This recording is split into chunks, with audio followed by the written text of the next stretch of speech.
Hello, guys. This is my second new technology resource that I use, and it is called Kahoot. Kahoot is a review based trivia game that you can use in a number of different ways, and that's the reason why I love it, is because it's not specific to math. It's very versatile. I'd never even thought of after I just realized that on Kahoot it has spot in the corporate world. You can use it when friends get together. There's a mobile app you can take home to do. So there's a bunch of different ways that Kahoot can be utilized. I think this video is for parents. This is for students. It's for coworkers. It's for my peers. So it's for everyone. It's a very fun resource. It is a game like trivia like. In my classroom, when I use it, it is for reviewing before a test. Um, you have the opportunity to make your own Kahoots. You have the opportunity to go look at other people's Kahoots. And I've never made a Kahoot just because there is so many already made that it that there's no reason for me to make one unless I want to add a certain question. The beautiful thing about Kahoot is that you can take a Kahoot that has been made and you can copy it and you can take questions out. You can kind of mess with some of the modifications that Kahoot allows you to do. So let me get logged in, but when using this, it's a different environment in my classroom. Students love it. They are incredibly engaged. They love competing. It kind of brings the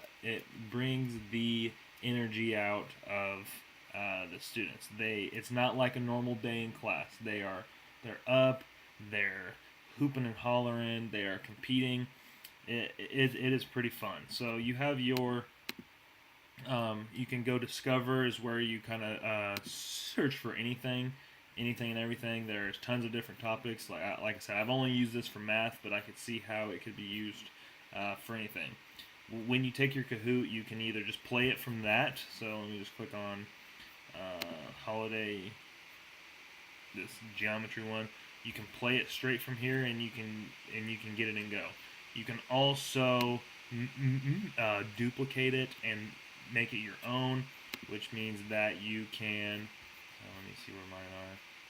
You can go into it and you can view the settings. You can add time to it because these games are based on time, and so that is kind of the only downfall of Kahoot for me personally, is because I try to encourage students not to worry about time when doing math. But I have put the time to the max up to 120 seconds on all of mine, just so they have ample time. They usually get done, but if they don't, I zoom in on the question so the result doesn't show and it doesn't show who got it right yet. So if they don't get it done, they don't have the opportunity to press the correct answer, which is kind of the downfall. But I try to encourage them that this is a review. It's only important if you get the question right. So I try not to put too much weight into the overall standings and the points, but those features are kind of why it does make it so fun.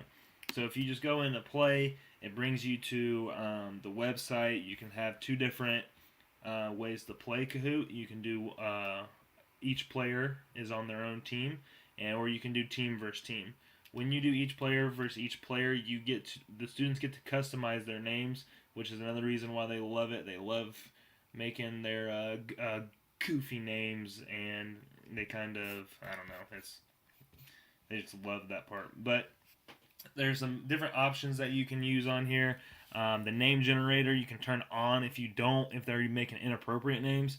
And the podium is where it shows each player in the standings. So I always turn the podium off just because I do not want them thinking that it's about all the points and the leaders or the standings. So that means if they don't get the question done, then they're going in and just guessing. So that's just a personal preference for me using it in my content area. But having the podium on, if everyone does have time to do it, obviously makes for a little bit more competitiveness. So when you click into, you want to do a player versus player, each student is going to have Kahoot.it is the, let me just go pull that up. So each player will get into the Kahoot.it and they'll put this pin into here and it will take them into it. So I could put this pin and it has all these good music. So I'm now in my Kahoot, and this is for AP 800. So now I'm into the Kahoot, ready to play with whatever. So each kid will come up, you'll see all their names. You have the opportunity to block their name right there. So, and then you're just kind of waiting when you're actually playing. So let me get out of this. So it is a very interesting trivia-based review game for me. It has had some really good class periods in it. Students are engaged, and they're having fun, which is what matters the most to me. And my ISTE standards for Kahoot is the sixth one. The facilitator facilitates learning with technology to support student achievement.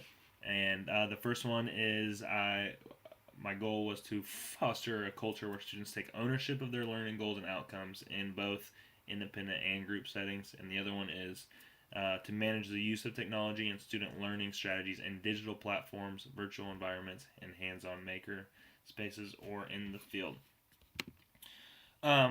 My goal when using Kahoot is to give them a different class setting while also reviewing for a math test in the next couple days, and they really do seem to like it. So I always find myself wanting to go back to Kahoot for my review games.